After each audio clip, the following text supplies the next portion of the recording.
Hello mga katropapits! Good morning, Mr. 69 Vlog, I'm back. Coffee muna tayo habang nagva-vape mga lods at mamaya maglalaba tayo magtutupi saka magluluto.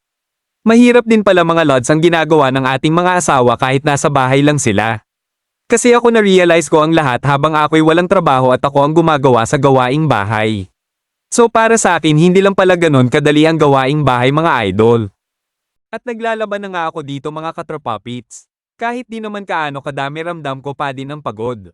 Kaya minadali ko na ang paglalaba at kalaunan natapos na din ako at nakapagsampay na. Tapos magsampay at maligo, nakapagbihis. Agara naman akong magtutupi. Kahit hindi naman karamihan, relate ko talaga ang hirap sa gawaing bahay sa ating mga asawa. Sa paglalaba, pagluluto at pagbantay ng ating makukulit na bulilit, maglilinis ng bahay. Kaya ako ikaw tulungan mo din jowa mo o asawa mo sa gawaing bahay, huwag ka puro pahayahay.